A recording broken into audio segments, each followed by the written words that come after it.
If you're on Study Talk, you might have seen that video of the girl who did 52 past papers. Well, hi. That's me. That video kind of blew up naturally because a ton of people were asking, did you actually do 52 past papers? And secondly, why would you do that much past papers? Other questions involve, why would you do that to yourself? Do you hate yourself? And of course, does it even work? So in this video, I'm addressing the most important questions from that TikTok video, breaking it all down and sharing what I learned while doing these past papers. So let's get into it. Question number 1. How do you actually improve using past papers though? Like, do exam questions and mark them? It doesn't help me. I get this a lot, and honestly, I used to feel the exact same way. Just doing a past paper and marking them, it doesn't automatically make you better at your exams. The key is how you use the past papers in order to learn. So here's what worked for me. Number 1 is active correction. When I get something wrong, I didn't just mark it and move on. I actually sit down there and write it into a flashcard so that I can go over it again later. Number 2 is identifying the patterns. Honestly, this is what sets up students who do really well in exams and students who don't. If you can identify the patterns in the exam questions or even in the data point they give you, or just any patterns in general, if you're good at spotting patterns, you'll be okay in the exam. The exam boards, they love repeating questions. So the more you do the past papers, you actually start to realize the repeating questions and the repeating styles of questions that they give you. You will also start to recognize the tricks that they will give you as well. Like literally, I can predict the question even before getting the question itself just by looking at the diagram they give me or the data they give me. Number 3 is time practice. I started by doing the past paper slowly. I focused on the accuracy of my answers. Over time, I then started to work on my full exam condition techniques. So I would do it timed, I would do it with quietness, so I'm not using headphones, I'm not eating, I'm not, like literally as if I was in the exam itself. Past papers isn't just about doing them, it's also about trying to think as if you're the past paper itself. That's where the real improvement happens. Question number 2, this didn't motivate me because I know damn well that I'm not going to be doing 200 past papers in 4 months. I get it, 200 sounds insane, but hear me out. It wasn't 200 papers from the very start. It took me a long time to get to this point. Literally, I was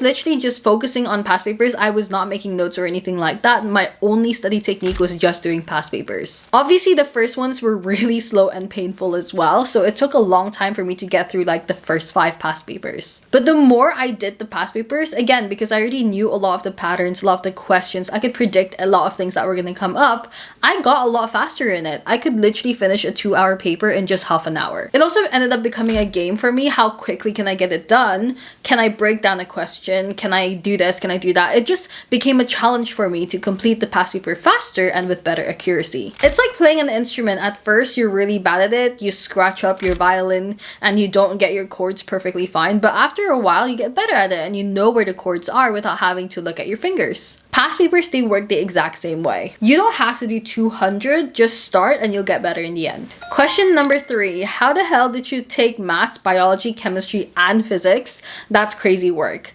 Yeah, I cried every day. I can't lie about that. I'm not even joking. Balancing those subjects was brutal, and I won't pretend that it was easy. My strategy was exposure first and then mastery later. I didn't aim for a perfect start. I just focused on getting familiar with the type of questions that would come up. Once I had that base, I started refining my answers and improving my speed. It was really overwhelming at first, but over time it got better. Really, like, you know when they say that practice makes perfect, it really is true when it comes to past papers. So if you're in a similar situation, start with the exposure first. Just get used to the question. You don't have to even answer the question fully. Just get used to the style of it, reading it, make sure that you look at it all the time. Once you stop panicking every time you look at the past paper questions, that's when you know you're improving. Question number 4, where do you even find that many past papers? Now, this depends on your exam board. For me, because I did Cambridge International, I used Extreme Papers, Physics and Maths Tutor, and even just the exam board website itself, they have a bunch of it. You can also use Physics and Maths Tutor, Papa Cambridge. Honestly, there's so many of them and they should all be free because you can just get them from the syllabus themselves. I also got a lot of past papers because my exam board had 3 variants for summer and then 3 variants for winter as well. And there was so many years. I think it went up until like the year 2001 and something like that. So I was able to do a lot of past papers because I prioritized doing as much of them as possible. If you're struggling to find the exam questions or the past papers, then you should check your exam's official website. They usually have it in there. Like I said, they just don't have it maybe until 2001. You might have to just search that up separately. And then you can also ask your teachers. They might have a log of it in terms of like if other students have done it in their school and things like that. They might have a log of all of that. You can also ask online study group and forums. They might have siblings who already has all of the papers that they can share with you. And if you have the papers available, you should take advantage of them. Sometimes bookshops even sell like a collection of all of the past papers for their first like 7 years or something like that, so you can buy it from them as well. Question number 5. Wait, what about studying the actual content before starting past papers? And how did you do past papers for 9 subjects in just 2 months? Now this is actually a really common question that I was getting asked, because a lot of people couldn't fathom the idea that I was doing past papers first without even knowing any of the content, which completely fine. I completely understand why that seems so impossible. I didn't just jump into past papers in full. Instead, I used topic-based questions that allowed me to answer questions of a very specific topic repeatedly, just so that I can get an idea of what type of questions will come up in the exam. These are topic-based questions, which means they've compiled it from the past exam questions itself. You should be able to find this for any exams that you're doing, even if you're in university, if you're doing GCSEs, if you're in college, whatever it is that you're doing, you should be able to find them still. Once I felt comfortable with each topic, that's when I started to do the full past papers as well. And don't worry if you get really bad, because my very first past paper, I literally got 12 out of 100. It was that bad. Now, I was able to do a lot because I was using a lot of time management techniques. I was using the 2-3-5-7 method, which is basically 2 subjects per day, rotate through the subjects that you want to do. So I love pairing maths with chemistry, maths with physics. So I would try to do maths every single day, especially since maths will help you to build up the foundations for every other subject anyways. And then 3-hour study blocks, focus, distraction free time, and 5 days a week, consistency over burnout, and lastly 7 past papers for each of the subject every single week. Once again, at first I didn't actually hit all of these targets, but over time it made it super easy, and I was actually able to double them anyways because I was getting so quick at doing the past papers. Question number 6, was past paper the only thing you did for physics, or was there anything else that helped? Honestly, it's once again the topic questions. I literally didn't do anything else except for doing question, especially for physics, because that's one of the subjects where you need to have a full understanding of the basics before jumping into the questions or past papers itself. So I made sure that I could handle the topic questions first, because then I could check if I actually understood the content.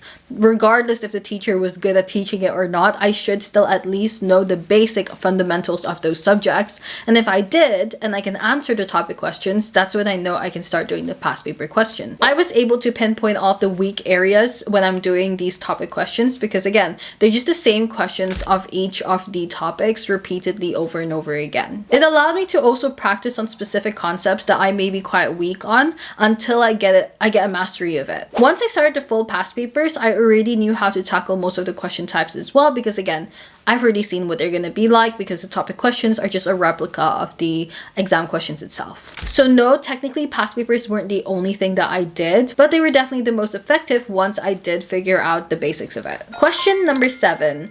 The question here is not how to solve the past papers, but how do we study for them? This is actually the whole secret. You learn by doing. A lot of people think that they need to study everything even before touching the past paper itself, and you need to understand the concept 100%. But trust me, no matter how much you know the knowledge, if you don't know how to answer the past papers, you're still not going to know what to do with it. So it's a completely different thing to learn how to do the past papers. I feel like that should be a subject on its own. Learning how to do exams. That should be an exam. So the process looks like this. Firstly, you want to do the questions. Even if you're not confident to do the questions, just do 1, do 2, it doesn't matter, just do it. Question number 2, review your mistakes immediately. Why were you wrong? Or even why were you right? If you did get it right but you guessed, figure out why you were right. You're in an era where you have ChatGPT, AI, whatever it is. Ask them why you're wrong, ask them why you're right. If you don't trust them, if you don't want to use AI, ask your teachers, ask your tutor, ask your siblings, ask your seniors. Ask them why you're right, why you're wrong. The more questions you ask, the more you understand what you did, the more you will understand the question itself and also understand the concepts. And most importantly, understand the patterns and the thinking of the person making the exam question itself. And number 3, you want to redo similar questions. If you already have one question, do another one that's that's similar to it until it clicks. If you can't find questions that are similar to it, ask your teacher to make some up for you, or again, use AI to ask it to make some similar questions for you. That's what I did for my project management exam in university, and I did very well in that exam. The reason why I started doing this in the first place was mainly because I was so behind of everybody else, and doing notes was just not working for me. So I decided, you know what? If I can't do it, I'm just going to do this instead.